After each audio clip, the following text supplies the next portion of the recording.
enye into abazalwane abayazi bazalwane makushadana abazalwane ngaphambi kokuba umuntu abe umngakho umzalwane nasemva kokumshada futhi umzalwane so awukwazi ukuhlukumeza omunye umzalwane awukwazi ukudivorce umzalwane yes ngizoya kanjani ezulwini ngoba lo muntu emdivorce njengomzalwane usaya naye ezulwini ngizofuna ngabhekana futhi ezulwini umzalwane lo mdivorceayo ngaphambi kokuba abe umngakho usuke umzalwane nasemva kokumshada futhi umzalwane ingakho nelungelo lokumbiza umzalwanekazi ekhaya umzalwanekazi lo into emhlukumeza ngayo ingakho kumele uphenduke kumzalwane uma umkhonzise kabi ekhaya ngoba umzalwane lo ezulwini ngeke umfice uma yeyobe khona ushudwe nomela ungayi Ukraine lo neRussia khona ngabhekana ezulwini kanjani ingakho sinenkinga yabantu abayibiza ngabazalwane sithi thina bathi siyabahlole sithi thina ningi ezulwini ngoba izwi niphambana nalo niphambana nezo umzalwane ngaphambi komshado umzalwane emva komshado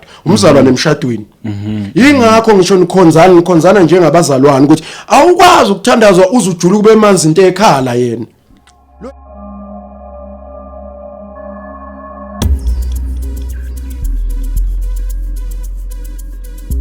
Welcome once again kwiKota 2 Media igama lami ngumduduzi ngwakashabangu siphinde sibonge ukuthi sihlangene futhi namhlanje sokhuluma nje indaba ezimnandi ezithinta umuntu kanye noNkulunkulu azikho ke indaba ezimnandi edlula lezi emhlabeni lezi zimnandi ngendlela ezisimangaliso ngoba umuntu uziyamkhulula angedwa ke nginabafundisi bakhona ngijabule kakhulu kabi namhlanje nginabafundisi kuzodliwa izwi nje kuphela le iBible school away from Bible school indaba nje ezimnandi ayesiqale nje kodwa ngokubulisa ababukeli bebonke emakhaya mhlambe ngiqale ngakuwe futhi babantanda siyabonga nje nokuthi futhi nawe uphinde ufike ube khona kuyisibusiso as usual. Yes, ngiyabingelela kakhulu abazalwane bonke emakhaya yebo egameni lika Jesu amen. Amen. Siyabonga babantanda siphinde sibingelele nobaba Khumalo kuyisibusiso futhi ukuthi abe khona umsebenzi eniwenzayo ningawuthathi kancane emkhulu abantu abangifonela eceleni nje nabanga WhatsApp abanye bebonga ngomsebenzi eniwenzayo emkhulu kakhulu angazi nami ngingawubonga ngithini kodwa ke ngibonga nje ukuthi futhi namhlanje nakho nifikile baba Khumalo simbingelele. Amen. Ngibingelela babushabanga nababukeli nabalaleli emakhaya egameni kaJesu. Siyathokoza nathi ukuthi sibe ingxenye yalelo hlelo. Yes. Amen. Amen. Hayi sibonga nje umdala weinsuku kukhona konke. Namhlanje yithini indaba ezimnandi because ama headlines asekhaya. Ngiyangithanda ukuthi ngisho kanjalo. Ngithi hayi ama headlines asekhaya athini nje namhlanje sivele singene kuyona singasabosha isikhathi. Asivele singene kuyona indaba nje eshisa kakhulu.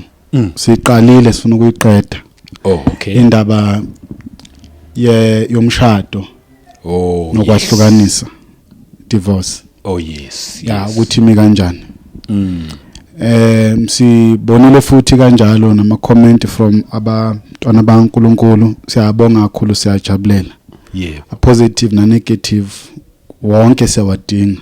Yes. Ngoba esikushumayelayo nesikufakazayo kusikokwethu kaNkulunkulu. Yes. Izwi kaNkulunkulu. Kodwa sitheke siyafisa ukuthi siqhubeke nendaba le. Futhi kube nezinye izinto esiyayinayo nje sicacise. Ukuthi izimi kanjani. Fisa siqale lana ke. Ku part 1 sakhuluma ngendaba eningi ukuthi sasakhuluma ngama ground of divorce and then abanye ke babazalwane ba commenta ukuthi abavumelani nalezi zinto esikhuluma ngazo. Sifuna ukuhlala ke lapho ngoba okubalekile ukuthi abazalwane bakwazi ukuthi uma kukhulunywa ngendaba zikaNkulunkulu kufanele kube izindaba zikaNkulunkulu hayi ezabantu. Yes. Yeah. Yes. Angiqale lana ke. Singamakholwa thina. Njengoba kuthiwa singamakholwa kusho ukuthi kukhona into esitshelwe yona. Yebo. Sayithatha ukuthi leyo nto leyo njengoba ishiwo injengalokho ishiwo. Okay. Ngoba yini ukukholwa? Ukukholwa phela kuba nesiqiniseko ngezinto ezithenjwayo nokuba nofakazi ngezinto ezingabonwayo. So into otshelwa yona ibe yipromise ube nesiqiniseko kuwena ukuthi lento ngitshelwe yona ikhona and ube useba nobufakazi bokuthi lento kuthiwa noma utshelwe yona into enjani ekhona. Izwi likaNkulunkulu lime lapho singamakholwa thina ngoba satshelwa izinto ngoNkulunkulu noma satshelwa izinto ngoNkulunkulu sayikholwa. Yini ehleli kuyona hleli ezwini likaNkulunkulu. Yebo. Angiphindele bazalwane asikho la for political correctness. Ibalekile kakhulu le babshaba. Yes. Abazalwane kakhulu sebefundiswe indaba ukuthi mabezokhuluma izwi likaNkulunkulu babheke ukuthi the society, the women, the children, the constitution, the educated, the learned ba reacta kanjani. Oh yes. You understand? America teen vis-a-vis to lento ekhulunywayo. Yes. You understand? Asikho la ngaloko. Oh yes. Sila ngenxa yezwi likaNkulunkulu. Asingeneni lana ke mhlawumbe before singene ezweni. Asingeneni lana ngakhuluma kakhulu. Siqala phana ku 2 Corinthians. Okay. Chapter 4. Ngifisa abazalwane ukuthi akukho kunye abayokuthola kithi ngaphandle kwaloko uNkulunkulu akushoyo. Akukho futhi okuzo-edwa. Akukho futhi akukho kuzomayinazwa. Yes. Ngezizathu sokuthi kukhona ukuthi makushiwo kubo kungafiki kahle. Ngeke kumayinazwa. Yes. Corinthians 2 Corinthians chapter 4. Sizokhuluma lokhu uNkulunkulu akushilo. Why? Because singamakholwa thina. Sikholwa lokhu uNkulunkulu akushilo. Yes. Mase sikholiwe thina asikinterpret siyakufakazela mase sikuzwa ukuthi uNkulunkulu lana uthi. Bese sithi thina uNkulunkulu uthi. Hayi ukuthi sithi sicabanga ukuthi uNkulunkulu uthi. Uma sisacabanga singakhulumi ngoba solahlekisa abantu abaningi. Abantu abaningi namhlanje ensindisweni embusweni kaNkulunkulu bahamba ngemboni yabantu. Which is completely wrong. Ayikho into engafuna uNkulunkulu nje ngomuntu omkhulumela into angayishongo. Akayifuni ngenhliziyo yakhe ngifuna uyiphinda lento. Ngoba ngamanye amazwi wenza exactly lento uSathana yenza kuGenesis. Uyabona lo nto le ukuthi uNkulunkulu ushilo yini? Uyazi ukuthi uNkulunkulu ushilo. Then usuthi uNkulunkulu unamanga amasho njalo ani ukufa. Asikwazi ukinterpret izwi likaNkulunkulu singalizwanga ukuthi lithini. Uyibona lo nto le. Sifanele thina ukulizwa. Uma singalizwa kufanele simbuze Nkosi uthini la. Mase silizwile bese siyalifakazela. Yes. Right. Ake sifundeke lapha ngicela ungifundele bamntana. Futhi nje okay, sorry kancane nathi angene baba. To add nje little bit esikhulumayo futhi okusezwini. Sikhuluma nakithi sometimes kubhlungu even nakithi. Kushaye kithi. Kodwa ukukhuluma ngazathi hey kuwena nje akwenzeki kodwa uyayizwa lento ukuthi uyayikhipha kodwa nawe uyakushaya. Kodwa ngoba iyiqiniso uzovela uyikhuluma nje ngoba injalo. Imeli nje ngoba injalo. Thina phela singabazalwane thina sikholwa ilento uNkulunkulu asikhuluma izinto ekhonwa yithi. Asikhuluma izinto ezifunwa yithi. Sikhuluma izinto lezi uNkulunkulu ashilo sithi uNkulunkulu uthe. Thina nje nakulasini khona. Phela. Uthi lo uNkulunkulu uthe siyamfakazela uqinisile ngoba uNkulunkulu. Yes. Yabona ayikho into ebhlungu nje noma uNkulunkulu into ephatha kabuhlungu uNkulunkulu njengoku ngathini ukumangazwa abantu why bengalikholwa izwi lakhe. Why bengayithathi into ayishilo njengalocation ngoba naka abantu baphila ngizwi. Na umhlaba ukhona ngizwi. Akukho esingathi thina siyakubona sithi kwenziwe uNkulunkulu lokho sikubonayo kunenkinga akumanga kahle. Konke kukhona ngezwi kaNkulunkulu. Yini uNkulunkulu mayikhuluma eyenza ukuthi thina siquestion lento ayikhulumayo. Ngoba uNkulunkulu into emake wayikhuluma noma ngabe kuthiwa ayikho izoba khona. Ngoba izwi lakhe liyadala liwaqamba amanga. Ayish. Yebo indaba. So simi lapha ngicela sifundeke nje lapha ku chapter 4 verse 1 inesihloko uPaul ushumayela ivangeli ngesibindi. Sizokwenza le nathi la into esiyenzayo sishumayela ivangeli ngesibindi. Akukho kuyisi kufakazayo. Lokho sikukhulumayo ivangeli nisokwenza ngani ngesibindi. Ake sifunde sogcina nje lapha ku 3. Ngakho ke lokhu sinalenkonzo njengokuba saha ukwelwa sidangali. Kodwa sizilahlile izinto ezifihliwe zehlazo azihambi ngobuqili. Asiliphambanisi izwi likaNkulunkulu. kepha ngokuveza obala iqiniso sizincoma kunembeza wabantu bonke phambi kaNkulunkulu. Amen. Cela ume nje lapho ngoba ngifuna zibeningi kakhulu. Ithizwe kaNkulunkulu laphana thina sihawukeliwe. So umuntu ohawukeliwe akakwazi ukuthi mase hawukeliwe bese bezoba nombono ehawukeleni kwakhe. Thina sisiziwe thina. Thina sasizidakwa. Yeah. Thina sasingabaqambe manga. Thina sasingabathakathi. Ziningi izinto thina sahawukela sacoshwa odakeni njengengulube salethwa la. Mase sifike la sesifuna ukuzofaka izinto sengathi khona esikwazi yokungcono. Thina sihawukeliwe thina. Sihawukela ubani uNkulunkulu wasibona silahlekile. Therefore fanele masifika la sisho lezi zinto uNkulunkulu azisho hayi esicabangayo. Yes. Abazalwana bayeke ukufuna ukuhamba ngembono yabantu. Noma ngabe umbono womfundisi, noma ngabe womprofeti, noma ngabe wendoda ethanda ethemba insindisweni, phuma embonweni womuntu umzalwane ungene ezwini. Sifuna nje ukubabuyisa abazalwana namhlanje ukuthi abazalwana babuye ezwini ngoba ningi izinto ezikhulunywe ngabantu abathi bayakholwa. Kodwa kuyimbono yabantu. Asikwazi ukuzokhuluma izwi kaNkulunkulu athi umuntu mina ngiyibona kanjalo lo ncwadi. Then asikho into esazoyikhuluma. Then azivele siyeke ngoba manje mawuzothi uyibona kanjalo nami nowami umbono. Mina ngifundizwe ukuthi uyibona kanjalo then uphikisa abantu. Usaphikisa mina noma uphikisa uNkulunkulu? Usophikisa uNkulunkulu. Yeah, ngoba uma ngabe ungayiboni kanjalo khona abantu abanemiqondo elokhundane mhlambe engcono nabacabanga kuhamba ubonisana nabo la sibonisana la sithathizwi ngokukholwa bese siyalifakazela ngokulenza. Manje lithizwe laphana kodwa sizilahlile izinto ezifihliwe zehlazo. Why sahawukelwa? Ayikho into esinayo thina ihlazo. Nekhona izwi lithi kufanele silahle. Yes. You understand lo nto leyo. Uma sikhuluma ngetopic ye divorce noma akekho umuntu mhlawumbe singathi siyamkhava noma kungathi mhlawumbe khona esigubezelayo. Cha lutho. Sisobala nje phambi kaNkulunkulu ngonembeza abahlanzekile ukuthi izwi kaNkulunkulu lithi. Ngoba sakhishwa khona emahlazweni. Saletha kule ndawo ukuthi sizomela izwi kaNkulunkulu. Mayiqhubeka ithini? U3 uthi kepha nakhona lapha ku2. Ku2. Kodwa sizilahlile izinto ezifihliwe zehlazo. Asihambi ngobuqili. Asihambi ngobuqili. Umzalwane umuntu ongahambi ngobuqili. Yini ubuqili? Ubuqili, abona ukuthi umuntu uyiqili, ukuthatha izinto eyishuta lento wena uyifunayo. Bese lezi ezingashuti lento oyifunayo uthazikho. Noma uyafanele ukuyichaze ngalendlela ezizokhona ukuthi accommodate lezi zinto lezo oyifunayo.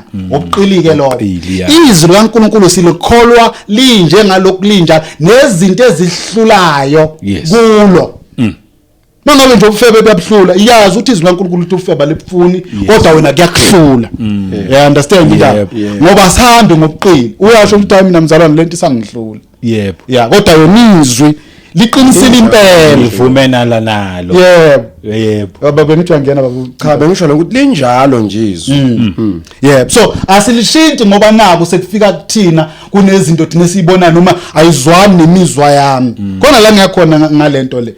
Bese sithi hayi ngoba manje selifike la mina ngivumelana nani sengi bazalwana asichazeni ngenye indlela asiyenze leyo. Yeah. Asiyenze leyo nto. Futhi ngifakele. Uma izwi lithi angimvumeli wesifazana ukuthi afundise linjalo. Ukuthi ebandleni lakho khona ufundisayo okwanjani musufuna ukulishintsha. Thina siqhamuka kuwa amabandla nabantu besifazana abafundisayo. Eyibona le nto le. Kodwa izwi limile.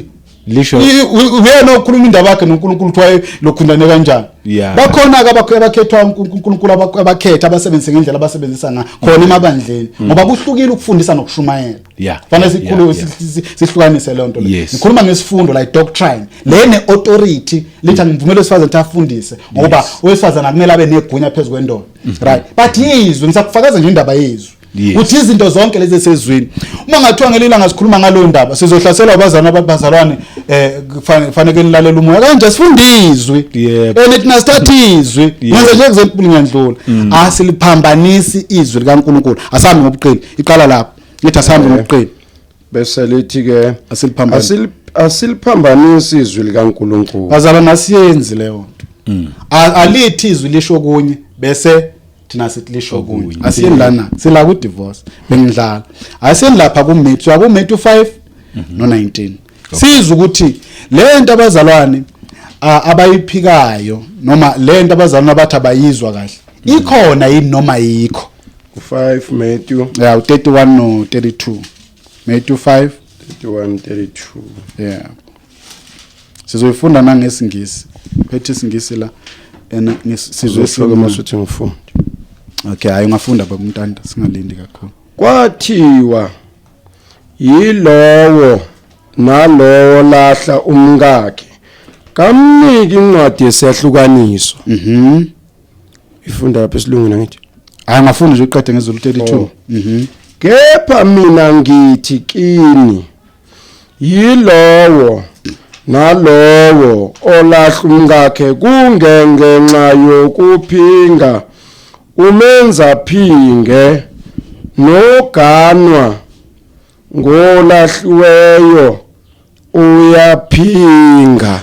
Mina angazi noma abazalwane lento bayenza ngesimabomu noma mhlambe asizama ukwenzani. Mufunda nje 32 baba Ntanda. Yebo. Uthi kepha mina ngithi kusho uJesu. Yes. Mina ngithi yilowo nalowo lahla umkakhe kungengenxa. Bazana sikwazi ukumkhipha kungengenxa.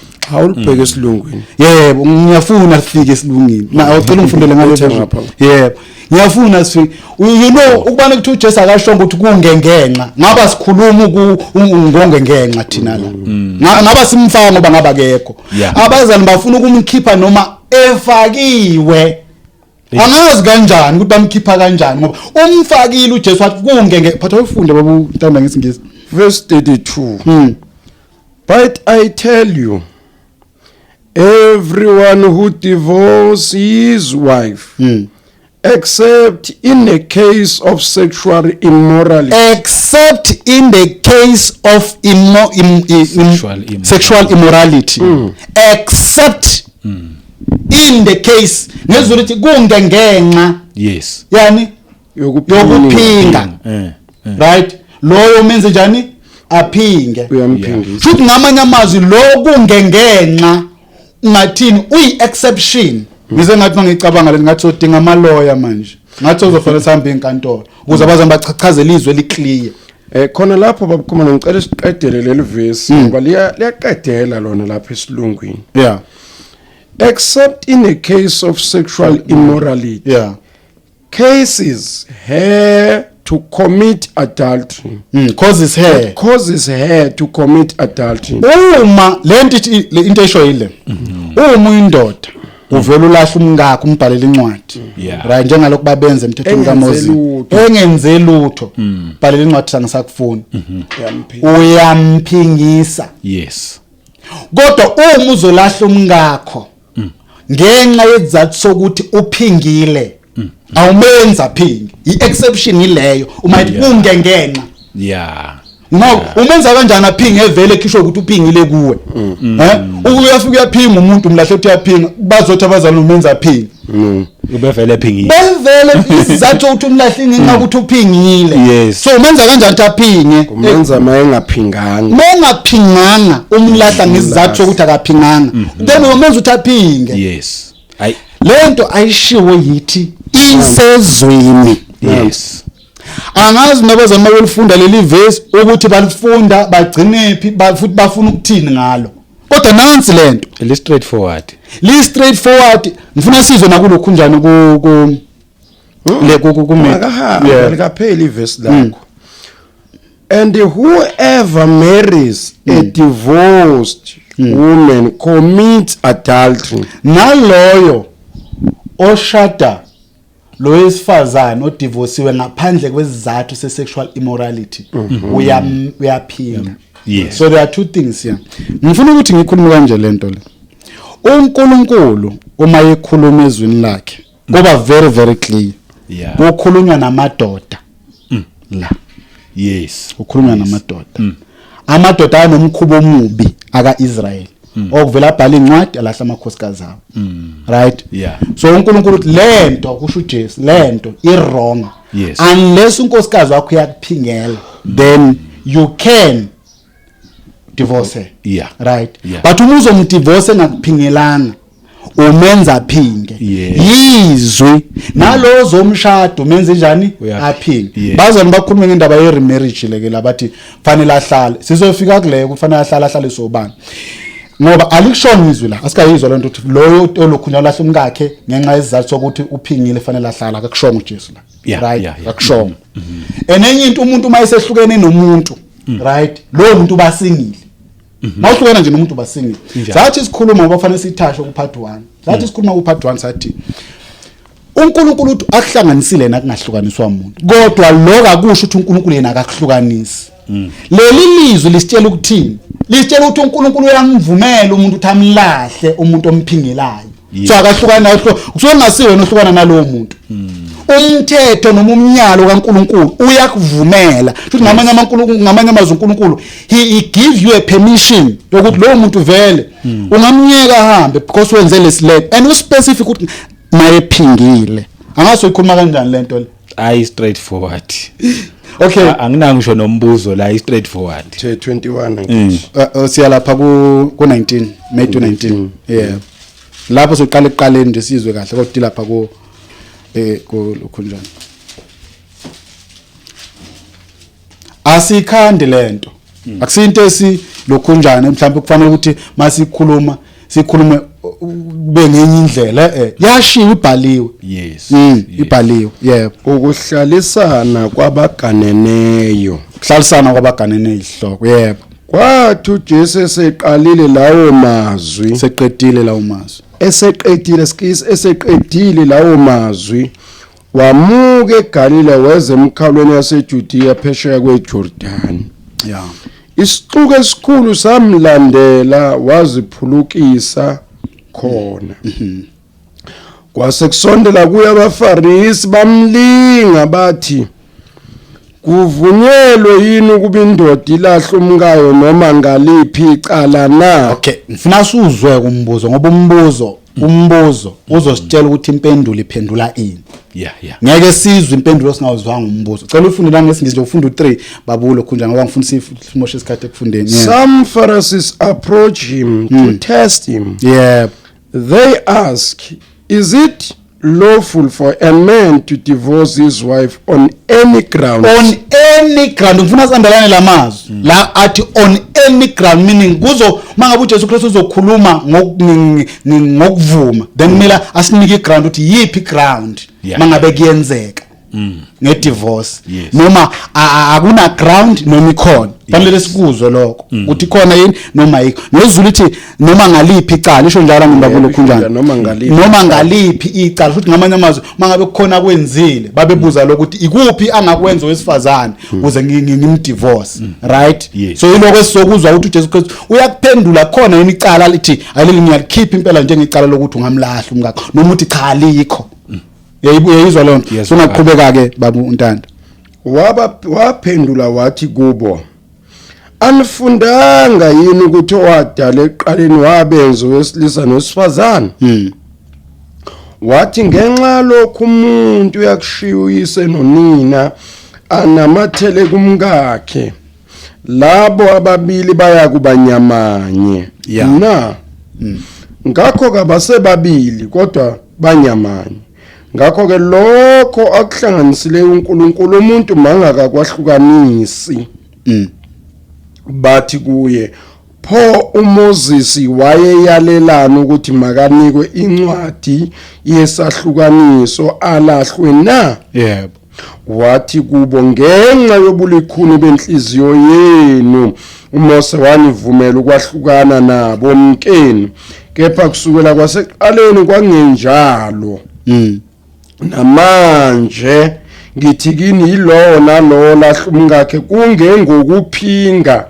aganwe ngomunye uyaphinga noganwa ngolahliwe uyaphinga uyayiphinda uJesu lento uyayiphinda usethi mayiphinda lapha ku9 uthi namanje ngithi kini right yes namanje ngithi kini yilowo nalo olahla umkakhe kungekuphinga aganwe ngomunye uyaphinga kungekuphinga bathe iliphi icala esingathini isiphi isizathu on what ground can we divorce our wife uthi uJesu Kristu uma kuukuthi akaphinganga awumlahli yes ngamanye amazwi uma kuukuthi uphingile then unemvumo yokulahla. unemvumo, yes. Asikhandi lento ikhona ibhaliwe. Abazali bathi lento ayisho ke lento. Nake ngifuna ukusho kulabazali bathi lento ayisho lento. Yeah. Bazali asinakuphikisana nani maniphikisana noJesu. Ngoba ayikho into esingayisho kubantu abaphikisana noJesu. Yeah. Thina sikhuluma izwi njengalokhu libhaliwe. Yebo. Into lento ke eyenzayo abantu abafuna ukinterpreta leli verse ukuthi alisho lento. Bathi number 1, uma indoda ishade nonkosikazi, lo nkosikazi wayephingela noma nje abantu beshadile behluphana ngesono sokuphinga, bathifuna uhlale naye ngenkani. Uyaphinga noma ngabe kuthi ufaka amadoda la uyambona bafuna uhlale naye ngenkani ayikho into ozayenza bese betikushizwe. Nake ngifuna ukuveza alikusho lokiswa. Cha izwa alikusho bazalwane. And asikhulumi into mhlawumbe engathi lento simakhethela amadoda noma kusho izwi. Yes. Right? Alivumi izwi ukuthi kube nomuntu ozodlala ngomunye emshadweni. Kakhulukazi ngoba sesiyazi ukuthi abantu besifazana banepower. Right? Yes. Sebeyakhona ukuthi nabo bayishiye imshado. Uma ezophuma ngenxa yesono sokulokuthi mhlawumbe azokuphingela lithi unemvumo yokuthi ungenjani ungahlukana naye. Yes. And there are so many reasons ukuthi ngeke nje ize lokhunjana ngicala ngoba ngifuna sikhulumizwe. Sikhona isizathu sokuthi uhlukane nomngakho. Akashonga uJesu ngiyaphinda la athi indoda ihlale. Futhi akashonga uPauli ukuthi uma usuhlukene naye hlala. Alikhizwe and ngifuna uba challenge abazalwane. Ngifuna umzalwane angilethele izwi la ethi khona umpostoli Paul wathi uma uyindoda uhlukene nomngakho hlala. Sizwa yabo baseKorinto ngabazali ba interpret izwi kaNkulunkulu ngendlela bona balibona ngayo. Right? Akashonga umpostoli Paul ukuthi uma sohlukene naye ngenxa ukuthi ukuphingele hlala akakushongo lokho. Abazalwana bakufakayo ngoba befaka imibono yabo nama feelings benza ini benza kube nzima kubazalwana ukukholwa. Futhi abantu abakhuluma lento labantu labo bangakaze bashade nabanye izinto zabo emshadweni ehamba kahle. Yini kezokwenzeka ngale imithetho yabo abayiletha kubazalwana unkosikazi wakho ushade nayo yakuchithela bathe njani you know ukuthi into ezokwenzeka yini. Yeah. Uma ngabe unonkosikazi uhlala naye kuchithela noma nje ku relationship emshadweni onalenkinga yokuphingelana. Yes. Wena ukholo utshela ukuthi kuthiwa hlale naye. Uma ngabe uhlukana naye hlala ungashadi. Yini solution ukuthi ukhona ukuthola umunye unkosikazi? Ukushiya ivangeli. Ukushiya ivangeli. Bakhipha umshado ngaphezulu kwevangeli. Nakuba uNkulunkulu esikhiphile izathu ukuthi lento kwamina ngivuma ukuthi yenzeke emshadweni. Yeah. Bese benza umshado kube yiyona manje main thing engathi sindisa umuntu. Ivangeli libe ngaphansi. Bakhanda umthetho ongathi lokunzima kubazalwana bawuthwala. Bathwesa abazana umthwalo noma umthetho uNkulunkulu angazange azabathwasa wona. Uthi uJesu Kristu mekhuluma uthi noma izwi lithi nomnyalo kaNkulunkulu awunzima kuba suthwala. Awunzima. Wayeyazi kahle uJesu Kristu ukuthi mayekhuluma leli lizwi wayekhuluma ngani. And siyayibona lezi zinto. Chitha abantu besifazana umuntu hamba uchithela indoda. Azasho umuntu athi yami indoda isindisiwe. Ayikho into ezoyenza. Qamba manga ngoba kunabafundisi abafundise izwi ngendlela errong. Ngese ngoba seKorinto bazalwana ngizothetha ufunde ngesingisi. Yebo. And I tell you, whoever divorces his wife except for sexual immorality and marries another commits adultery. Lo accept bazalwana kafakwanga ukhumalo nontanda noShabanga. Washiwo enuneminingi. Uma ngabe ukuthi awumuzwa wena lo accept sexual immorality ukuthi uthini ayo kwakho kodwa ukhona. Ubane kuthiwa bengekho bengeke sikhulume ngayo. Thina sikhuluma izwi likaNkulunkulu njengoba libhaliwe bese siyalifakazela.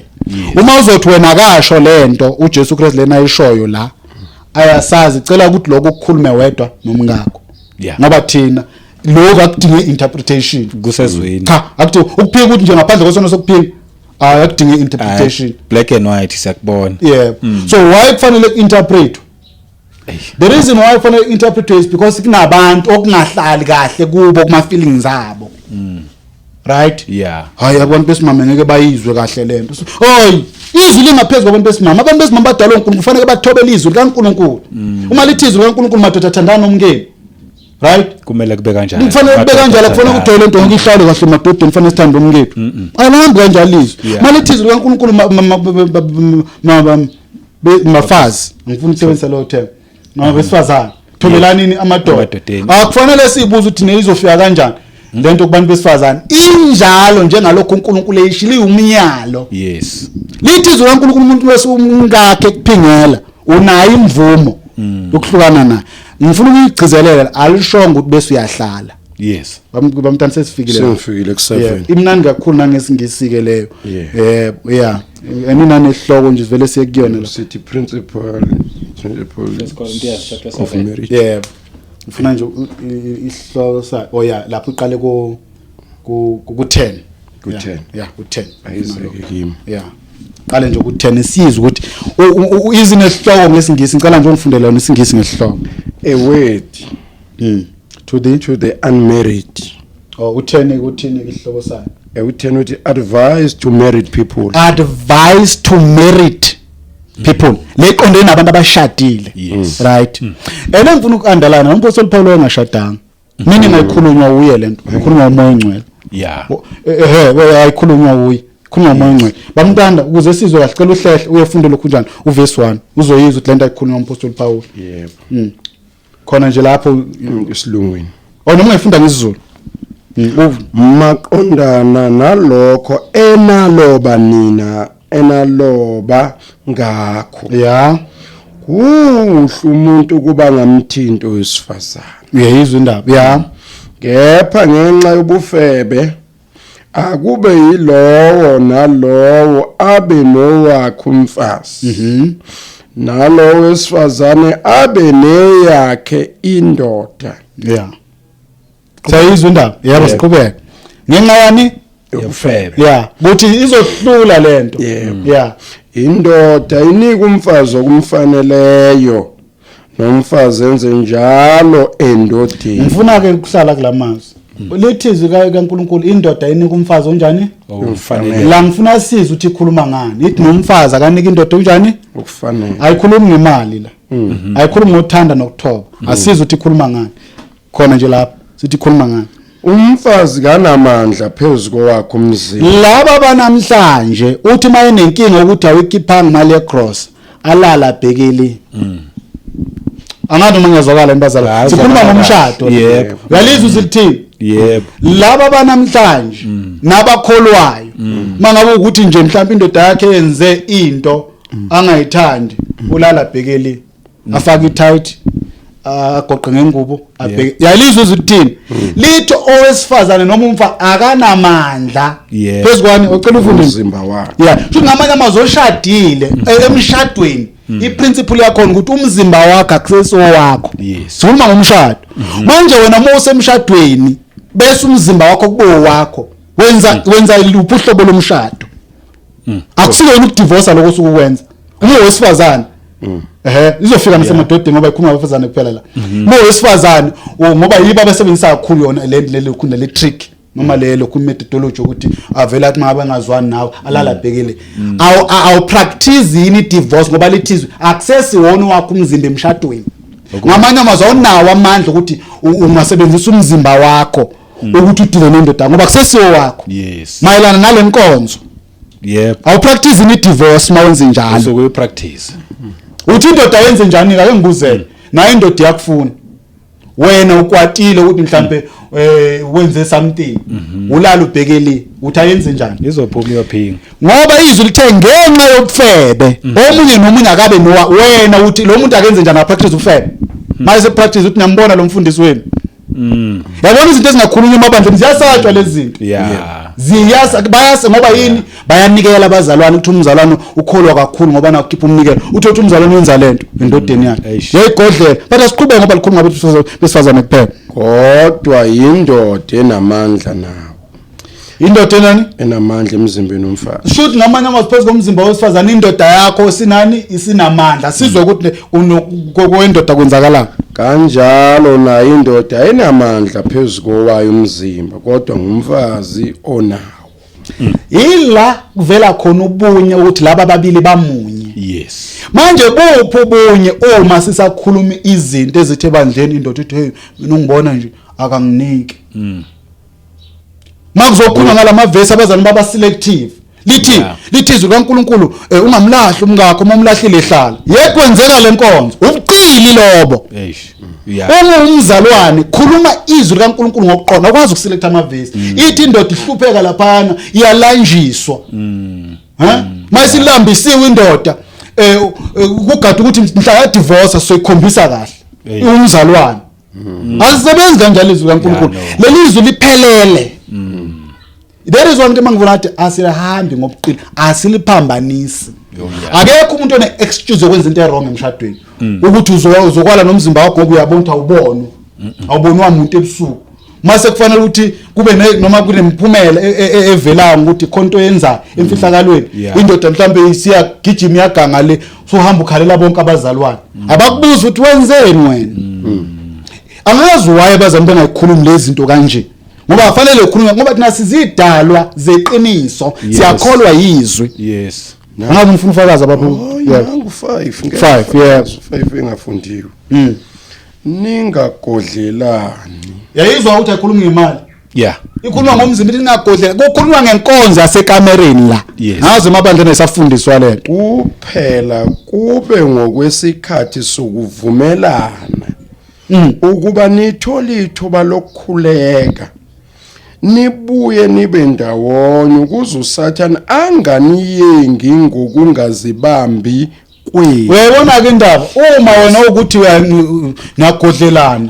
right number 1 ubufebe buzongena ngoba kuthiwa ngenxa yobufebe umunye nomunye akabe nongaka but khona inkinga enkulu yayibo ibondaba uSathane uzolisebenzisa leli thuba lokuba niyenge bese imosha yonke le ndaba omshado ukuze ukumosheka indaba omshado kuphela ivangeli lizongcoliswa ngenxa yento yabantu esuke lapha kodlala nini enevela abazalwana abaningi namhlanje bakuleyo trick ngothi ngikhuluma kanje abafundisi abaningi balishintshile ivangeli ngenxa lento le uthi unkosikazi wena ukhuluma ukuthi uthi uzothi asingafaka ama-fat care singafaka ama-makeup uzoyibona le vangeli lakhe ngekhalala bhekeli bese umfundisi ethu uzama ukuhamba ngobungcwele ubungcwele phela ukuhamba kahle phambi kwabantu amtshele sethi bazalwana akunankinga nje uyabona nje seshumayela ama-makeup se-compromise iqiniso likaNkuluNkulu ngezathu ukuthi umngakhe umgodlelile kuthiwa akenze njani umfundisi owenziwa nje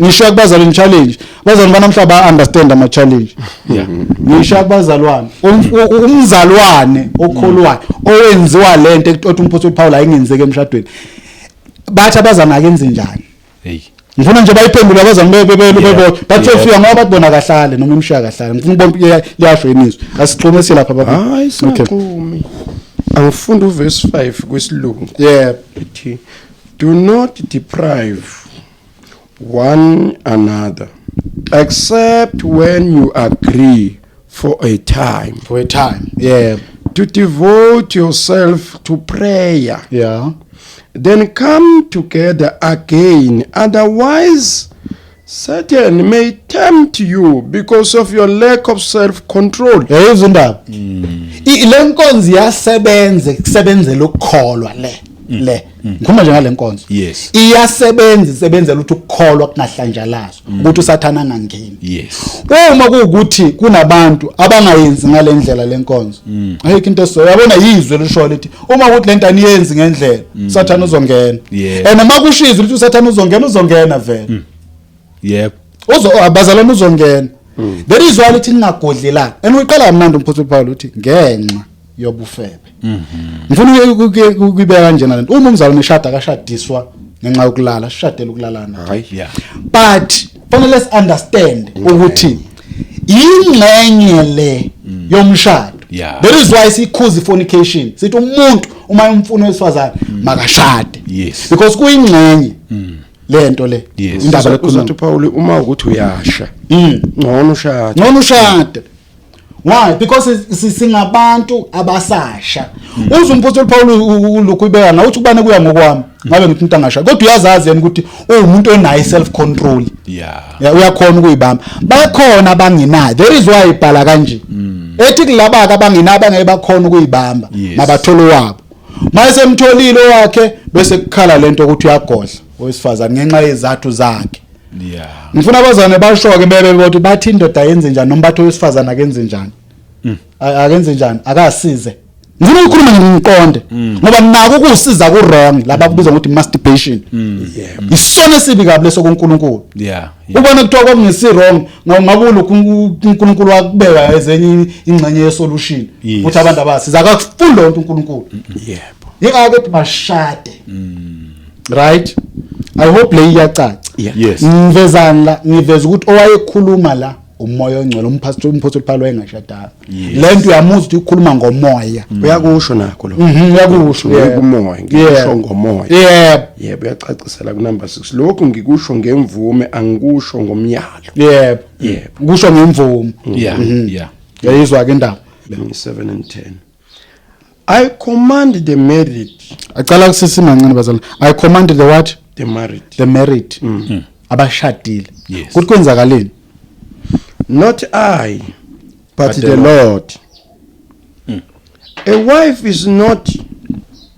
a wife is not to leave her husband imake babantanda let a husband is not to leave there no a wife there is a difference between a wife and a husband there is a difference Yeah. a wife owesifazane oshadile Yes. let a wife is not to leave her what Her husband. asizwe ukuthi liyaqhubeka yini ukukhuluma okuthile ngowesifazane Okay. oshadile but if she does leave yeah she must remain unmarried or be reconciled to her husband owesifazane cela ufunde nangezoba umntana engaze kuthiwa ngikhulumile yimi oyikhulumile lento 7:10 yeah kepha abaganeneyo ngiyabayala kungemina kodwa yinkosi ukuthi umfazi kangahlukane nendoda umfazi akangahlukani nani Nendoda. okay yeah kepha umeke wahlukana nayo kahlale engaganile owesifazane ohlukane nendoda hayi indoda owesifazane ohlukane nendoda yakhe Yes. akahlale engaganile asizwe ukuthi indoda kuthiwani ngayo kodwa kumbe abuyisane nendoda yakhe yeah uma ehlala kanjalo engaganile kufanele njani abuyisane nayo indoda Kumbe yakhe. abuyisane Yeah, nayo, yes. ukuthi indoda ingamlahla umngane kuyaqhutshekwa yini kusho ukuthiyo kusho okunye ngendoda kepha kwabanye kusho mina okay cha akusekho kuvela kuyasho ukuthi indoda yona ayingamlahla umkayo mayimlahla mayihlale izobuyisana nayo kuthiwa nje indoda ingamlahla umkayo kuphela uyayizwa indaba bayithatha ngifuna umzala ngizongizala nevesi lokuthi uma indoda ngihlanganisa nalesakhe idivorce umngane nxa ukuphinga akahlala ngifuna ngilethele lo vesi abazalwane ngoba basebenzisa amavesi wrong Yeah. bathi uma indoda mase kuphingele unkosikazi usumlahlile hlala liko la kusho lelo vesi babuntanda lo likhulumela thini cela uliphinda abazana bazolizwa kahle kepha umeke wahlukana nayo ubani uqale nje uqaleni kepha abaganeneyo ngiyabayala kungemina kodwa inkosi ukuthi umfazi kangahlukane nendoda yeah kepha umeke wahlukana nayo ahlale engaganile uthi owesifazane uyo kumele makahlale Yebo. abona lento yokuba politically correct ngezwi lwaNkulunkulu sakhuluma izinto uNkulunkulu angasho akakazi uNkulunkulu noma umpostoli Paul athathe akukhulume leli verse bese uyophambana nento yasho uJesu zange izwi likaNkulunkulu aliziphikisi yithi because we want to be politically correct kubantu besimame kuthi abantu besimame uma kuthiwa yibe kufanele bahlale then amadoda angahlali sithini yithi Yeah. enesenza lento uNkulunkulu angayishongo senza izinto zibe nzima ezwini kaNkulunkulu amadoda axakekile namhlanje awazimela thini lezwaba amadoda angakholwa Yeah. bathi kuthathwa amapesi sorry bamlokhu kunjani bathi kuthathwa umuntu esifazana bakheza emakhanda ngifuna abangizwa abazalwane izwi likaNkulunkulu alivumi ukuthi indoda idivorce umkayo ngaphandle kwesono sona futhi ngamanye amazwi uJesu Kristu wayelwela abantu besifazana ngoba babevele banikwe incwadi la Yeah. ngaphandle kwelutho uJesu owenza ukuthi abantu besifazana bakhona ukubahlaliswe kahle emshadweni wathi asikho izizathu sokuthi kulahla abantu besifazana ayengathi ngalokho ukuthi futhi kufanele amadoda aphenduka amasimpu ngani mina yazi isimpu bazalwane no isimpu lekufanele ukuthi kube indoda elandela umuntu wesifazana noma esebheda Yeah. ngoba naku banjwe ongenza amadoda amasimpu ngalokho there is why sinalama verse ayibeka kahle icaca indaba ukuthi la kwenzakalani enenye into engifuna ukuyiveza la ile uma kuza kule nkonzo besikhuluma ngayo yasekamereni Yes. akufani bazalwane indoda ayifani wesifazane ngokulangazelela and the measurement okumeasure leyo nto le ayifani but because of political correctness senza ngathi lento kuyafana ukulangazelela kwesifazane for le nkonzo akufani nowesilisa owesilisa le yanto ifana namanzi kuyena ifana nokudla wesifazane akunjalo right asifani indlela esidalwe ngayo futhi ke ake ngiveze nje nangokuphila kwabantu indoda uma ukuthi ihambe unlocker endaweni eningi ibizwa ngemaster iyahlonishwa angani ngezwe ngifingeza ukuhlonipha baba mntana manje ngizwa ngibuza ayingibeke kanje ukhiye ovula ingidi ehlukene ubizwa ngemaster key kodwa ingidi evulwa okhiye abaningi ibizwa ngani useless there is why wesifazane kuba uyena oyalwayo ukuthi ahlale ayiphathe kahle azangena emshadweni ayiyalo indoda ngaleyo ngoba kuyelo wesifazane amadoda abanjiwe uzokuthola lokho ukhiye okungena wesifazane ovulayo wesifazane sindoda there is why kuyi status of honor ukuthi uyindoda ikhona ukuthi ibe nabaningi ngokwesizwe hayi ngokwezwe uyizwa lonto abekho abantu besifazana abalahlela kumuntu wesilisa kungekho intanayo ngikhuluma ngokwabantu right ngiveza ukwehluka phakathi kobesilisa nabesifazane owesifazane iveli yakhe uzalwa nayo that is why ethi mhlawumbe ngaba no 18 ahutelwe izimoto engenalutho lapha elukhundeni kodwa abantu abanemoto kube yibona abamhutelayo bamfune engenalutho hayi ngoba engenalutho is because unevela azalwa nayo yiyo ke lento eyenza ukuthi uma wesifazane unlock wokhi abahlukene esikhathi esisodwa bese sithi lo useless lo simbize ngalamagama abhlungu sithi osfebe oslat obani bani kodwa indoda akushunja noma ayifoster kanjani uthi ufuna ukuyilokhu kanjani ayifike emadodeni why because iveli yendoda ayizalwa neveli indoda iyayisebenzela iveli right yinto kufanele ukuthi isebenzele umuntu osifazana ujajwa ngepast yakhe indoda ijajwa ngefuture yakhe sishumayela izwe yini la sisho sikhulumela abantu amadoda afanele lokhu njani cha sichaza indaba yomehluko lento engasakhulunywa emabandleni there is why sinalenkinga esinazo ngoba sinabafundisi abamagwala abafuna ukukhulumela kubaziwe kahle abantu owesifazana nowesilisa abafani cha futhi noNkulunkulu ba-addressa ngendlela engafani there is why sinaleli lizwe elithi uma owesifazana elahla indoda yakhe makahlale kumbe njani abuyisele mase kukhuluma ngamadoda lithini lithi indoda engamlahla umkayo full stop uma khona umzalwane othi lithi indoda engamlahla umkayo makahlale njengowesifazana azabuyisana ngicela ngilethele lona sikhathela abazana abafuna ukukhuluma izinto ezisuka emakhanda abathi so uzomunye uzobuza abamntanda athi so ngamanye amazwi usho ukuthi lithi indoda yona ngize njani ingaqhubeka yini yona cha ngisho njalo kodizwa likusho lokho ukuthi yenze njani ingahlala njengowesifazane cha usuke vele eboshiwe lo wesilisa ingakho lingakhulumi ngayo ngoba lithe uma engaphinganga boshiwe masimthola nje lahla umuntu ongaphinganga simanga kungakulophingi lo lahlile ukuthi ayiphuma phakathi kwethu phumphela nje futhi ayikho into esingayikhuluma naso umzalwane wethu wena lona akaphinganga ulahlelwe ini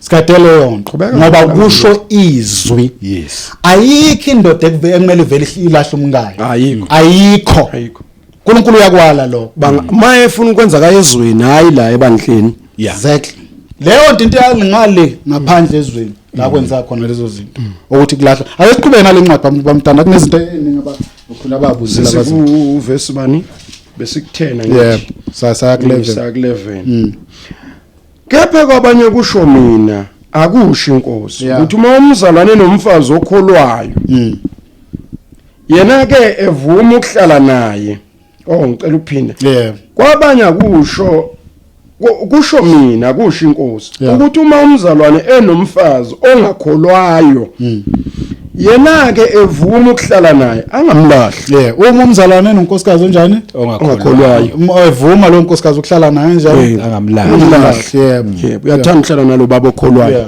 Sho sezo understand lo nkosikazi ukuthi la ekhaya indaba amadlozi ayisahlatshelwa. Yebo. So isivumelwano esishake manje lesemshadweni Yeah. no foundation ngoba kuzohlala phansi kuxoxwa.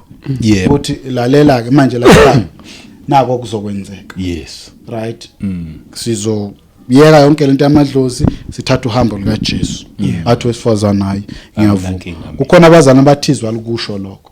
Liyakusho impela futhi nje beyicatshwe izingane zala ekhaya. Yeah. Ubaba nje obethelo uzohlala kahambi. Ukhulekile ukuthi ahambe. Ukhulekile ukuthi ahambe. Kodwa ngoba ethe akahambi lithe izwa kahlale naye. Kodwa uzomtshela ukuthi njengoba kuzobusa uJesu manje ayisekho ingane ezocatshwa. Yes. Lenyanga besihamba kuyo ayisezokungena la ekhaya. Yes. Yebo ngoba uma engavumeli ngalokho ukhululekile ukuthi ahambe. Ngoba seyiyakholwa phela lo. Iveza nike le yesitshela ukuthi insindi singaphezulu kwale mshado sesifuna ukuyiphakamisa. Indaba yokufa kaJesu enikela ngomzimba wakhe ingaphezulu kwale mshado yethu sesifuna ukuyiphakamisa. Kunabazana abafuna ukuthatha umshado le yethu. Ongumfaniswana wento eyiyona bawulinganisa exactly nensindiso. Awulingani bazalwane? Yeah. Umfanekiso into umfanekisa kusiyona. Manje thina sifuna ukuthatha umfanekiso bese sithi hayi lento into akuzikho ku same level. Insindisi ingaphezulu kwemshado yethu. Yes. Futhi insindisi yenza imshado yethu iphile kahle mase iphila kahle insindiso. Ngoba uzukuthola wesifazana ophingayo, awuzukuthola indoda ezofuna nje ukwenza izinto noma kanjani. Indoda esindisiwe yamondla umkayo. Indoda esindisiwe imshaya umkayo. Indoda esindisiwe imfebele umkayo. Yes. Indoda esindisiwe unaka umndeni wayo. Ngoba izwi likaNkulunkulu lebopha le ndoda. Inomyeni kwayona obani uJesu. Obusa umthetho wakhe kuyo. Yes. nakhona babukhumalo ukuthi ufike kanjani ekudivoseni unkosikazi. Ngifuna sikwazi ufike kanjani, kufike kanjani ngoba akunabantu besifazana abalimele la abagangelwe yiwo lamadoda esiwavikelayo. Okuthola ukuthi lokuphinga lokesikhuluma ngakho akuphinge ngako lo wesifazana uma sikuthola ukuthi uye lo uqalile, mina ngiyakusebenzisa njengelungelo lokuba ingceke ukuthi awuphumi awuphumi wena la kulomshado. Uma kuukuthi uyaphuma hamba ngoba lengane le yabantu yaphingiswa uwe ngoba ubuyigodlela unikeza ifebe. Exactly. Wanikeza ifebe wagodlela yona masigodlela wena so akusekufanele yona igodle. Ngikwazi ke mina ukuthi ngithi akaphume kulomshado ngithi uright kufanele caca ukuthi nalapho sengima njengoPaulo ethi mina ngikusho mina lokho akushiwo inkosi kumyalo kimi ukuthi ngithi awuphumi uma ukuthi uyaphuma phuma nalapha phakathi kwethu. Awungagcina ukuphuma kuyena, phuma nalapha phakathi kwethu ngoba lo kanye nathi. Ngakho ke hamba wena ngoba ubumzalwane wena. Njengoba uphuma kuye umzalwane, phuma ke nala futhi. Ngoba ukuza phinge nje akayiphingelanga wenziswe uwe wena thina sazi ukuthi akaphinga umuntu okholwayo. Khona wahamba wena wayophinga wabuya naleli verse elithi mayephingile yena akalahlwe. Silalela udaba ke manje lwakho ukuthi uphingile uyavuma uthi uwe omphingisile. Mina ngisebenzisa ilungelo lokuthi ngiyinceku, angikusho ngokwenkosi ngikusho njengenceku ukuthi ngeke kuhlale la uzophingisa izingane zabantu ngoba uzothatha nenye uyiphingise futhi wenze okufana uyigodlele bese iyaphinga.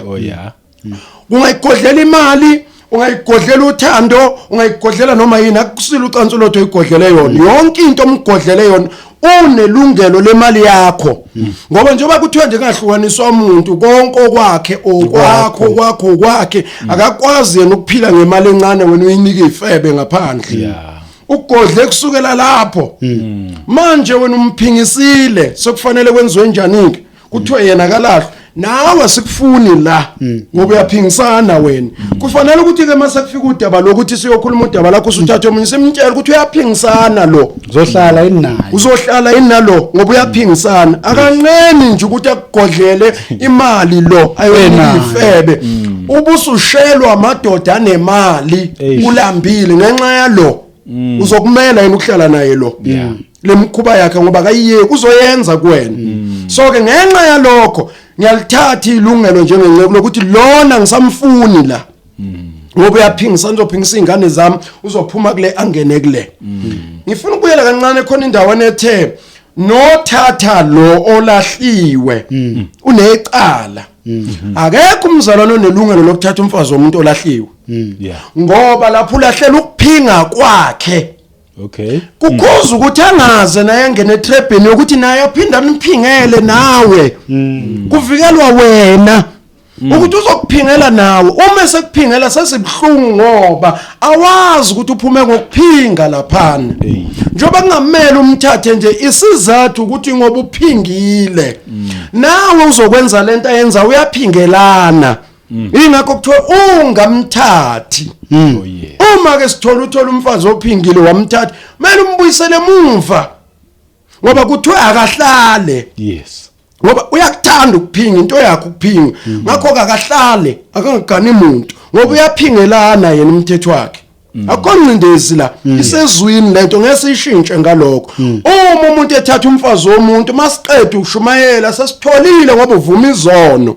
ukuthi umfazi womuntu lo evela umnikazi wakhe akahambe anginandaba mina nendaba ukuthi uzele ingane engaka likho ivesi elithi uzele ingane engaki la akahambe abuyele endodeni yakhe noma ayohlala ngoba omthathile useyaphinga naye bayaphinga bobabili ngoba uthatha umuntu olahliwe akho justification la cha bengiqedela kulo nje ukhumana ukuthi ayingasale ukuthi asimvikele umuntu esilisa ophingayo isizathu sokuthi kuthiwa ngamthatha uzomphingela naye lophingisa indodakazi yethu ekukholweni asimvumi naye ngiyithanda kakhulu indlela ubuthi ufuna ungena bafana cha ngini mamela indlela oveza ngakhona ngigcila kakhulu kubantu besifazane kanti indaba edefend abantu besifazane inkinga kakhulu siveza indaba la yokuthi ivalue yendoda isemsebenzini yayo that's why kuthiwa ubuhle bendoda inkomo zayo akushiwo ukuthi ubuso makukhulunywa ngenkomo akukhulunywa ngomo laba bahambe sibayeni kukhulunywa ngemsebenzi I understand manje lento isho ukuthini umuntu wesifazane uma efika emshadweni udependa ukuphila kwakhe kudependa endodeni yakhe ngifuna ukuyiveza futhi le bazalwane mangikhuluma kanje angikhulumeli ipolitiki mina umuntu wesifazane uNkulunkulu the banila depend endodeni yakhe noma ipolitiki singakhuluma ngayo kangakanani nemithetho nama independent but egcine ngwathina esiwakhuluma yahlula akekho umuntu wesifazane ofuna indoda ehola kancane kunayo bambalwa awayikhuluma lento bamntanda ukuthi abantu ngezathu ukuthi abalinda uNkulunkulu kakhulukazi abafundisi abalinda uNkulunkulu bahamba bayothatha abantu abahola kakhulu bese akucontrola lo muntu ngani wazi kahle umuntu wesifazane mengahola kakhulu kunendoda yakhe uzenzalani uzoba nepower of indoda yakhe uzoyitshela uNkulunkulu ayimisanga kanjalo so ngithini ke kulento into eyenza ukuthi abantu besifazane bafuna indoda ehola kakhulu kunabo they know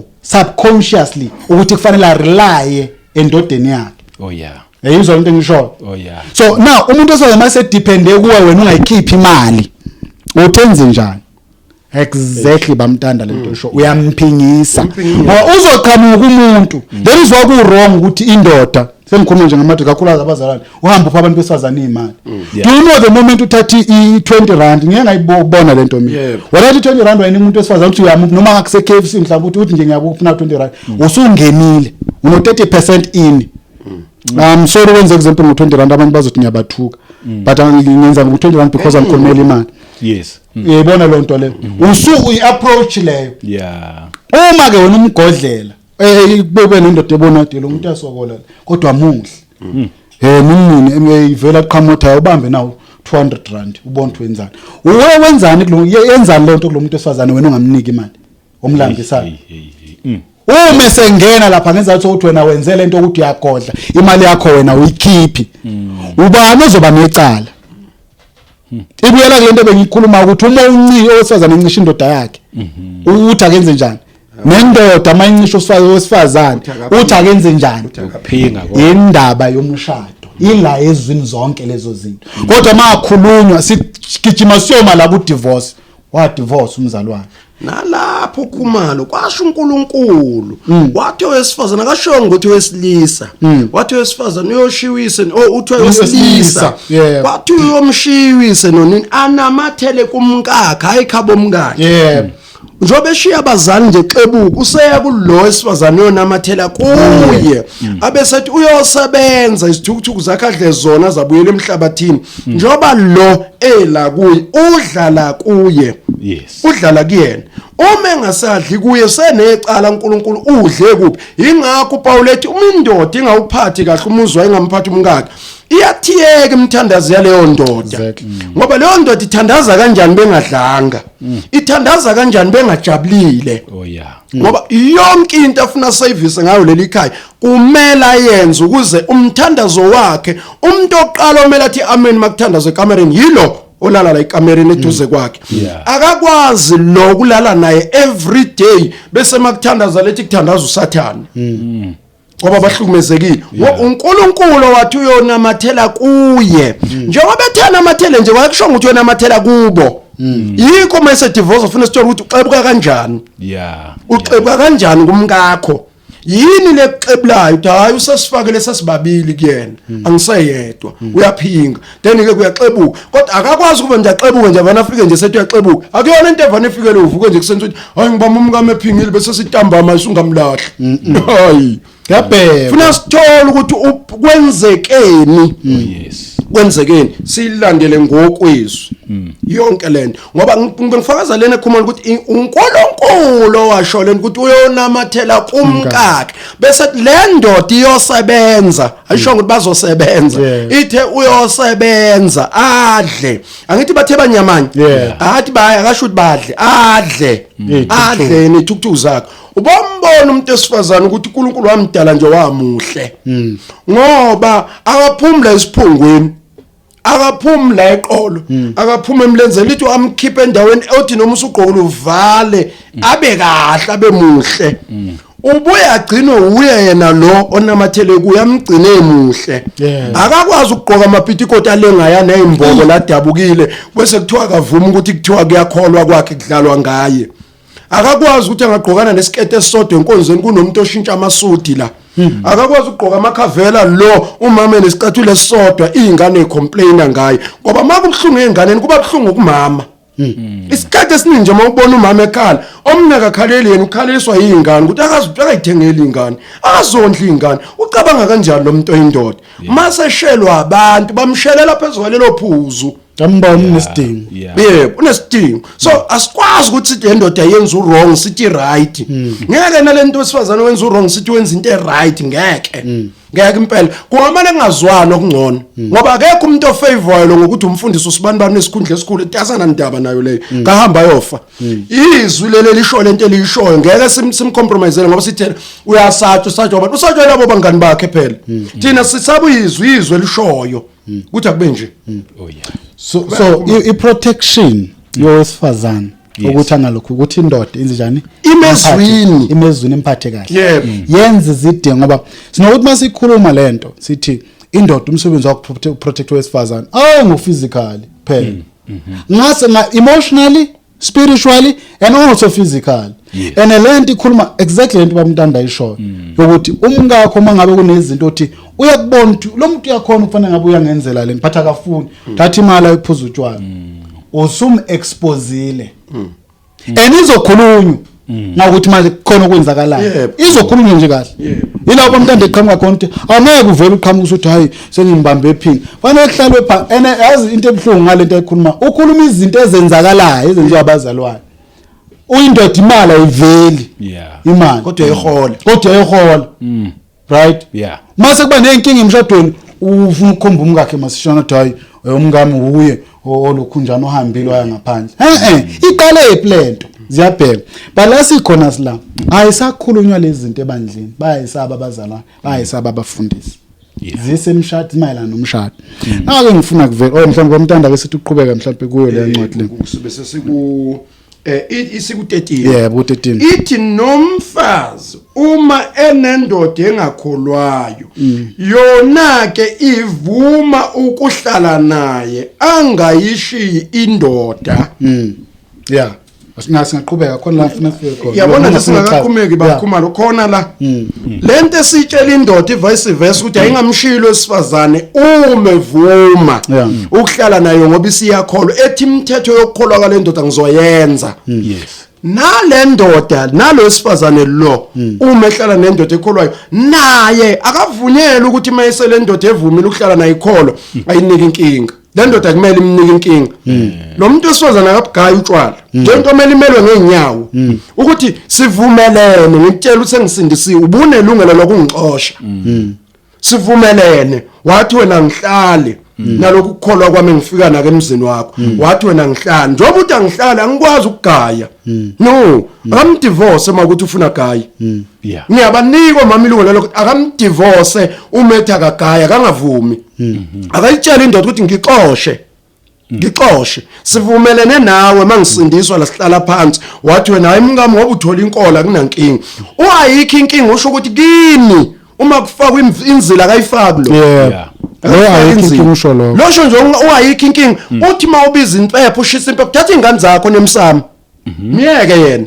hlukana naye uyitholele yena ivangeli futhi maye protect abantwana bakho ba protect ngoba uyabazi ukuthi ubavikela kuphi umuzi uthi unenkinga menzele kube lula uma evumile ukuhlala nawe menzele kube lula nje uthi wena hayi mngami ngomsusindiswe siyahlala sobabili akazikwa imsamo abakwazi nje labo mama ayikho lento ebhede yabo behamba ekhuluma ethi thobela indoda yakho kuyo yonke into ayisho awukwazi thobela indoda yophinga ithe nje obuso yakholwa ngeke ibe nankinga nawe ayikho inkinga usho ukuthi lezi izinto oyisho eziyizo uzoyivuma umyeni wakho ufuna icaceke leyo cela uliphinde mhlambe baba untanda lelo verse nomfazi uma enendoda engakholwayo yona ivuma ukuhlala naye angayishiyo asithathela ngoba ichaza bamntana lo vuma ukhuluma ukuthi kunengxoxo ekhulunywayo yebo so lo vuma ukhuluma ngeagreement kuyavunyelwana kexoxo so khona umzalwane othi alike izwalisho lonto le kuyakusho lo vuma usho ukuthi umuntu wesifazane esezile into ethi baba sengithola uJesu uJesu unale mgomo malithi indoda ivuma ngeke phela uvume nje ukuthi ngivuma ukuthi uthola uJesu izokubuza into ethi yini lento isho ukuthini phela nihlale phansi nikhulume izokwenzani la ikhaya bese okay kulungile ngiyakuzwa nkosikazi hayi cha nginankinga lo vuma usho leyo nto sekumele kube uyena okuvikela emndenini lovuma ukuthi cha bobo usindisiwe umngami usindisiwe angeke akwenze lokho mina ngavuma ukuthi makubeka umatrasi ngishonile uzohlala buka abantu akazukuvala ngetshali kuvunyelwene ngoba uthi lo mina inkolo yami ithi ngeke ngisalifaka itshali mawushona ngenze njani hayi hlala sesingahlukaniswa itshali ufuna kuvunyelwana isivumelwano esishe selokhu ngenxa kokukholwa isikalo ngabesifazane sezemadodeni right kuba nezivumelwano angazi umzana othe lento ayikho ezuntu uyithatha nansi ikhona ake siqhubeke sizweke ngokuba indoda engakholwayo ingcwelisiwe ngomfazi nomfazi ongakholwayo ungcwelisiwe ngomzalwane uma kungenjalo kube kungenjalo abantwana benu ngabe bangcolile kepha kalokhu bangcwele kepha uma ongakholwayo ehlukana nomkakhe ongakholwayo ehlukana nomkakhe makahlukane naye umzalwane noma umzalwanekazi kaboshiwe kokunjalo nansi lena futhi abayiphikayo lithi uma ongakholwa ayekholwayo uma ungakholwa ethi yena ene icontext yala ilapha endabeni yensindiso ukuthi nangomunye sethola insindiso bese ethi mina ngivumi ke lento sothuza nayo manje right lithi izwi likaNkuluNkulu lokho sokukholwayo makamnyeke lo ngakholwayo bese funda nasesilungwini ngifunda ngesingisi but if unbeliever lives let him live. A brother or a sister is not bound in such case. God has called you to peace. Yes. Izwa ke indaba. Lithi usister noma ubrother oshwa umuntu ongakholwa. Akamnyeka hamba. Bese lithi umzalwane nomzala akaboshelwanga kokunjalo. Yebo. Kokuphi ke babuntanda la lithi khona kahlale mangabe ehamba ngaleso zalo. Ngikutholi. Akukho. Ayakukho. Enokunye khumalo sekuleyo nto leyo. Abazali basiyeke ukujustify izwi ngenxa yala befundisi babo. Bayeke ukujustify izwi ngendlela efunwa yibona. Umizwe lithi akaboshiwe. Kokunjalo. Pastor ukusho kunye. Akaboshiwe. Uthi akaboshiwe kokunjalo kokuhlaliswa nalo othi ufuna ukuhamba thina kuthiwa siyomphoqa ukuthi hayi akathi uyahlala ngase uyophoqa into eyaziwa hluthi sezweni ukuthi kuthiwa akahambe lo ofuna ukuhamba uthi ukhululekile lo ongakholwayo mayefuna ukuhamba umuntu ongakwazi ukuhamba yilo okholwayo menga angasho ukuthi akamfundo uyena othi lo ufuna ukuhamba akahambe yes lithi umzalwanekazi lo mayethi lo ongakholwayo ufuna ukuhamba akahambe ngiyakuphinda futhi ngithi akahambe namanje ngisasho njalo ngithi akahambe kushizwe uma kufika kuleyo ngxenye ethi nibangani bazalwane njengoba nikhuluma nalomuntu wakho uthi inkinga yakhe insindiso ngakho uyahamba nami ngizofika ngigqugquzela ukuthi thatha impahla wena ugoduke hambela uyosithela wena ngoba unqume lokho ukuthi ngeke uhlale nomzalwane vele uzosihlukumezela umzalwane ngoba uthi awuhlali nabantu abasindisiwe babafuni sinenkinga emakhaya ngaphandle nje kwemshado sinenkinga yabazalwane abachaza insindiso yabo kuthiwa uma usindisiwe ungasawenzela amadlozi uzoba nenkinga angikaze mina ngizwe umuntu ongasindisiwe ethi ucela iviki elilodwa besindisiwe elilodwa iviki kodwa thina kuthiwa sicelwe ukuthi iviki elilodwa sibe ingxenye yamadlozi kodwa thina sikeze ngizwe kuthiwa nje iviki elilodwa bacela umakoti ngoba kushona umyeni ukuthi akamboze ngoba kushoniwe iviki elilodwa lelo akayijiki insindiso ngoba kushoniwe ngeke kuze kwenzeke yingakho futhi thina abamadoda njoba lithi inkosi hey bazalwane uyabona lelizwi leli alimkhulumela umuntu esilisa la ikhuluma ngosifazane lithi indoda ayingamlahli umka noma ithi ingamdivorce uma that is provided uma ephingile uma ekhuluma amazwi amaba akamhlalise phansi abuza ukuthi utheni ngoba akanalungelo lomdivorcela lokho futhi mayegolozile ukuyogaya ukudla utshwala kubo angalungelo lomdivorce funa amdefende ukuthi umkamo usindisiwe wangazisa njoba angazisa nani ngiyanazisa akagayi savumelana ngalokho funa amdefende ilento ngisho kulabo baba abasindisiwe ukuthi umkakhe insindiso yakhe ukuze angafisi ukudivorcewa imilele kuyena ukuthi amkhulumele mndenini ukuthi ngicela unitshela bosisi bami akulona ibhola lokudlala leli unkosikazi wami engayithathela yena ngimthanda njobe namadleba amakhulu ngisethi ngokuba namadleba akamakhulu ngisethi ngalento yakhe yokungabi nazo izinqa noma nina benithanda le ntombazane nezinqa ngiyifuni ngifuna lo uyena omela amvikele akuyena ukuthi makuhlalwa kubo kuhletshwa ngayithiwa akanazi izinqa lo makoti onayo unesishwapha kubo uyena odayisa ngonkosikazi wakhe uyena omela amvikele ukuthi umuntu omuhle ngimbonile emhlabeni yilo mela avikelwe uyena so yonke lento yokuthi provided ibala zonke lezi zinto ingakho mase sihlala naye phansi ethi uyakhuluma sithi provided wendoda beke etafuleni icala lakhe uma sitshela umbhedo samtshela umbhedo lento oyikhulumayo wena buyele emuva wena uhambe uyohlala nomkakhe akenze lutho lo lento abeyikhuluma iqiniso ufuna mboze ngetshala mbozele ini uma wakho angithi wakutshela ukuthi usesindisiwe awuzwanga ngalelo la ngoba ilanga lokuthatha imithwalo kwakuyilelo ukuthi wena ukhululekile ukuhlukana nayo ugunyazwe iBhayibheli umfunde ukuthi ugunyazwe iBhayibheli ukuthi hlukana nalo sifazane mawufuna ukuhlukana ngenxa yensindiso awukwenzanga wena ngakho ke ngeke alimboze itshala mhlawumbe umehluko uqala makuukuthi umzalwanekazi ngifuna ubeka ngumzalwanekazi uyena ophuma ethesindisiwe ayothatha indoda engasindiswanga ngoba uma uzokwenza njalo uzokwenza isivumelwano sokuthi umthetho walendoda ngoba yiye sizobusa phezukwakho njengendoda right phela indoda ebusayo wena usindisiwa ngini uthi hayi ilungile ingasindiswanga uthi ngamanye amazwi uthi le ndoda ayize nemithetho yayo ngabe le ndoda labo baphile kubo baphila ngokuthakatha wena uvumelana nale mithetho yale ndoda ukuthi manje mina sengizothatha umthetho wokuthakatha alikuprotectiki izwi lapho alikuprotect nami ngicela ukugcizelela lapho khumana ngiyawacela lamadoda lawa ashade namantombazana asindisiwe aphuma entsindisweni ayoqoma ngaphandle ngicela aqonywe lamadoda ngiyawacela nelungelo lokuqonywa asukelwe amantombazana esindisiwe eziqonyelwa awangahlukunyezwa umuntu ngoqonywa kwawo futhi lamadoda ngiyawacela afostela abafazi bagobe emasikweni makubhizi kuhlathwa imbuzi abamfaka isiphandla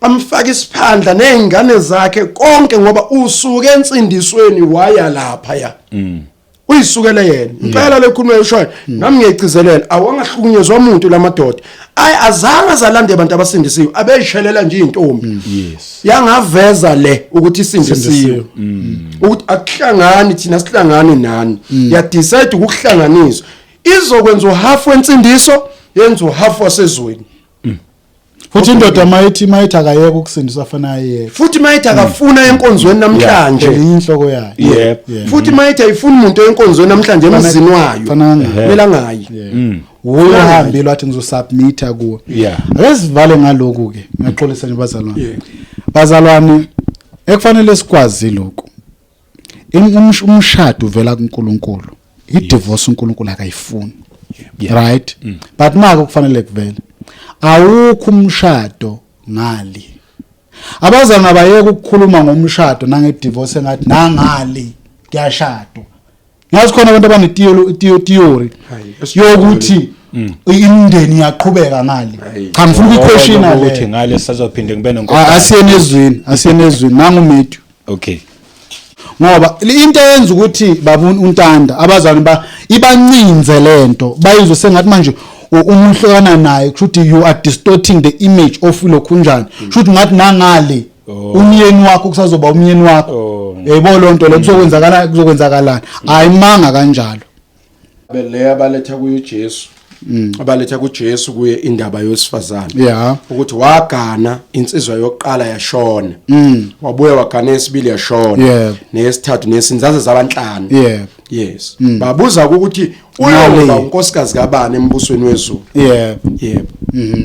uJesu Kristu uphendula uthini uthi uJesu ezulwini akukho ukuganana siyobe sizingelosi yebo uthi akukho ukuganana ngale akuyukubabikho ukuganana manje abantu bafuna ukuthi makuzochazwa indaba engathi uyofika bomakoti omuntu ngale uzoba umakoti omuntu ngale kanti akunjalo nokuthi Khumalo asiyibeki icace lento ukuthi ngisho ukuthwala lokho esikhuluma ngabo kuzobe kungathwelwa amaduku ezulwini iprinciple yokukhonza la kaNkulunkulu yebo uma uyigejela izokuvimbela ngale okay yebo kodwa kuthwalwa lutho ezulwini kodwa iprinciple lekaNkulunkulu yokuenziwa la kodwa izokuvimbela phambili ngoba yizwe lithi akwenziwe njalo la sisesemzimbeni kodwa la siya khona akuthwalwa amaduku la siya khona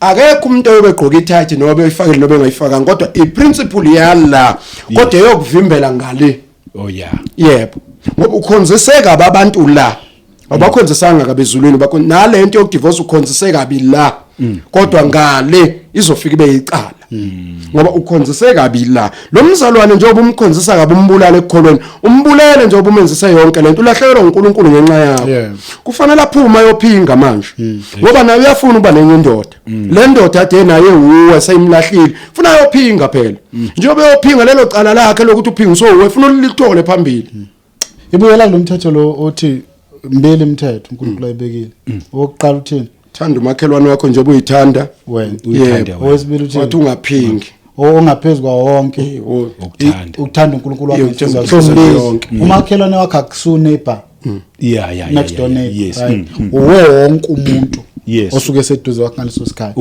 so awukwazi ukuthi ungathi usithanda wena kodwa ngathi uthanda umuntu uzomenza into ongekuthande yenziwe kuwe right then mawuzenze njalo you are breaking the law right so mawuzokwenza into kumuntu ongathande yenziwe kuwe angeke kuye ezulwini you are breaking the law. Number 2 uma uzokwenza into ebhlungu komunye umuntu ongekuthande yenziwe kuwe umthanda uNkulunkulu uzoshaya ngathi ngithanda uNkulunkulu yedwa uhambe wena wenza izinto ezibhlungu kubantu uthi awumazi uNkulunkulu makunjalo nakho kunye nje kuselapho Khumalo ngiyacefisa ukugcina ngalokho enye into abazalwane ngabayazi bazalwane makushadana kushadana abazalwane ngaphambi kokuba umuntu abe umkakho umzalwane nasemva kokumshada futhi umzalwane so awukwazi ukuhlukumeza omunye umzalwane awukwazi ukudivorce umzalwane yes Ngizoya kanjani ezulwini? Ngizoya kanjani ezulwini ngoba lo muntu emdivorce njengomzalwane usaya naye ezulwini Ngizofuna ngabhekane. Ufuna ngabhekani futhi ezulwini umzalwane lo mdivorceayo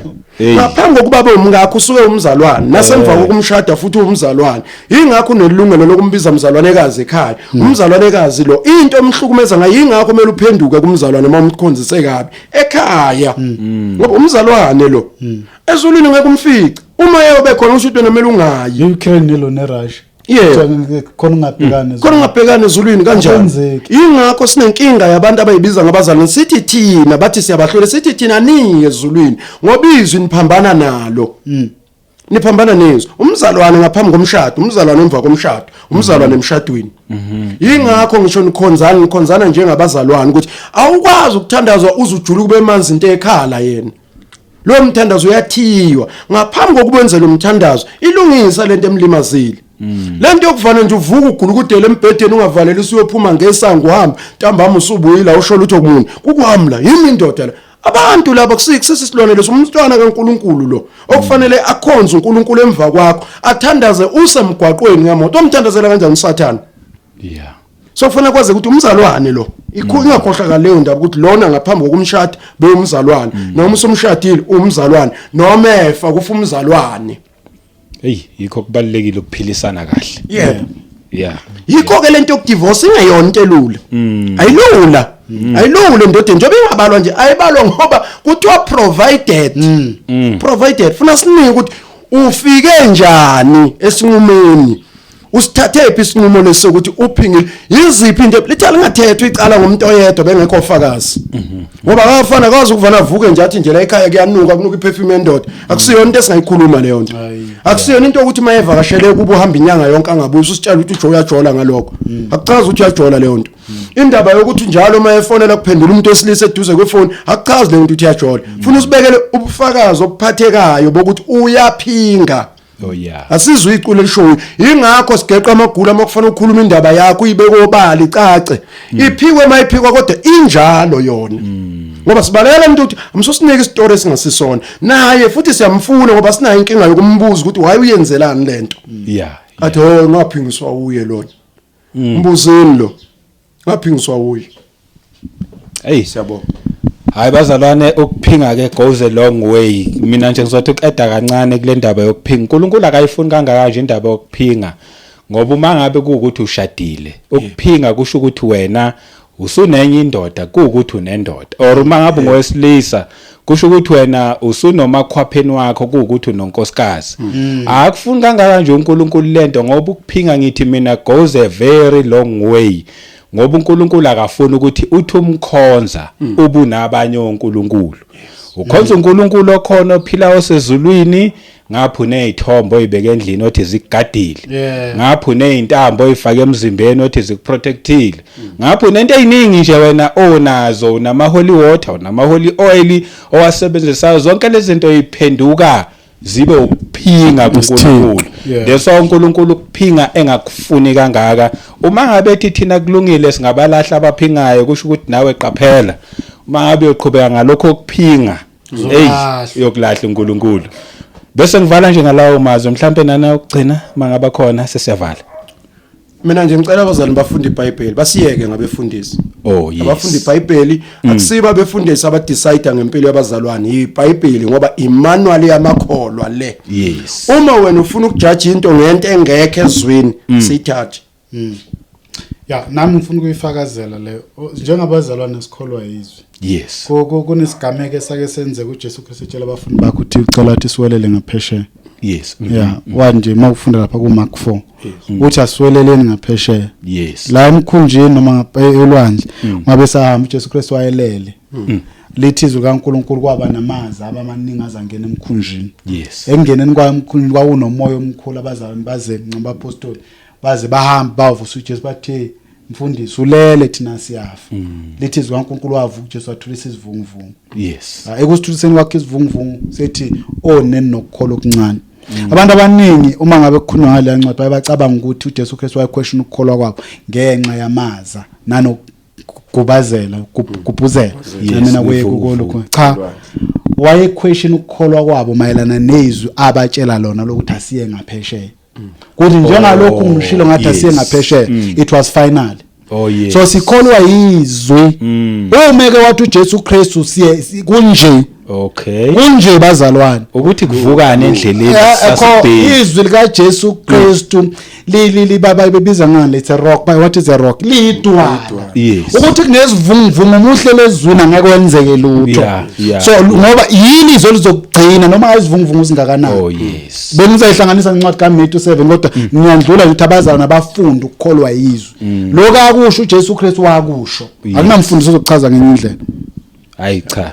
Siyabonga abazalwane, sibonga ngama subscriber nangama comments enu ngama likes. Ngibonga kakhulu ngabasherayo ukukhambisa le message evangeli. Inhloso nje yakho konke nje ukuthi ikhamba ivangeli abantu basindiswe. Ongakamamukela uJesu Kristu ungasala ngaphandle, yamukela uJesu abenkosi nomsindisi wokuphila kwakho. Akukho kunye ukuphila ngaphandle kaJesu. Igama lami ngumduduzi ngwaShabangu.